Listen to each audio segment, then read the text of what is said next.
बड़े बड़े यज्ञ कराते, तो उनको राजा सब दक्षिणा में सोना, हीरा, मोती, जवाहरात सब देते। उस गुण निधि के, उस यज्ञदत्त नाम के ब्राह्मण को एक पुत्र था जिसका नाम था गुण निधि। तो गुण निधि जब यज्ञ कराने ब्राह्मण चले जाते तो बहुत बहुत दिनों पे वापस आते, और गुण निधि जो था वो क्या करता था, अपने घर से धन चुरा कर, सोना, रुपये, पैसे जो मिलता वो चुरा कर ले जाता और जुआ खेलने में हार जाता। रोज जुआ खेलता, मदिरा पीता था।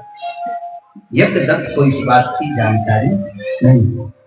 यज्ञदत्त जब अपने घर आते थे, अपनी पत्नी को पूछते थे कि बेटा कहाँ है, नहीं दिखते तो पूछते बेटा कहाँ है गुण निधि, तो पत्नी कहती खेलने गया, पत्नी कहती पढ़ने गया है। बच्चे अगर अपराध करें तो उसके अपराध पर कभी पर्दा डालना नहीं चाहिए। जब आप उसके अपराध पे पर्दा देते रहोगे तो वह एक दिन भयंकर अपराधी हो जाएगा। इसलिए माता पिता की पहली दायित्व होती है वो बच्चे को अपराध पर पर्दा न दे, उसे अपराध का बोध करावे ताकि वो फिर दोबारा अपराध।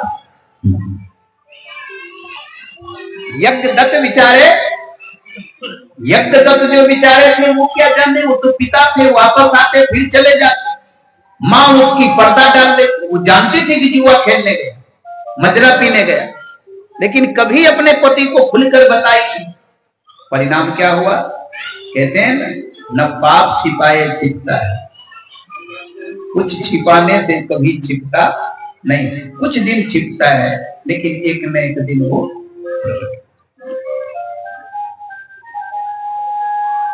प्रकट हो ही जाता है, वो छिपता नहीं। आखिर वही हुआ। हुआ क्या, एक दिन यज्ञदत्त मंदिर में शिव जी का पूजन करके वापस आ रहे थे अपने घर। रास्ते में एक युवक को उन्होंने देखा, उस युवक के गले में एक सोने का चैन। यज्ञदत्त ने रोका, कहा सुनो तुम्हारे गले में ये सोने का चैन कहां से आया?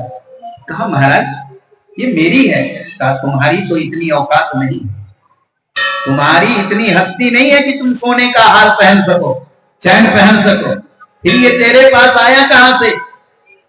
जब उन्होंने दबाव दिया तो उस युवक ने बताया महाराज ये आप ही के घर का सोने का चैन है। कहा तो आपके पास, तुम्हारे पास कैसे आया? कहा आपका बेटा जो है ना वो रोज जुआ खेलता है, तो ऐसे ऐसे कई चैन, कई सोने की अंगूठी मेरे पास हार गया, मैं उससे जीत ली तो मेरा। यज्ञदत्त वापस आया और अपनी पत्नी से फिर पूछा बेटा कहाँ है बताओ। पूछा कि बेटा कहाँ है बताओ। पत्नी बोली खेलने गया है, पढ़ने गया है। यज्ञदत्त वो चैन लेकर के दिए और बोले देखो ये चैन किसको दिया, सोने का, बताओ। यज्ञदत्त जान गया। यज्ञदत्त को बड़ा क्रोध आया, बड़ी कष्ट, बड़ा खेद हुआ कि मैं इतना बड़ा विद्वान, यज्ञ का विद्वान, यज्ञ का आचार्य, बड़ा बड़ा यज्ञ कराता हूं और मेरा बेटा जुआ खेलता है, मदिरा पीता है, लोग क्या कहें? यज्ञदत्त को बड़ी कष्ट, एक बड़ा खेद हुआ, तकलीफ हुई, पीड़ा हुई। वो अपना घर द्वार छोड़ करके चले।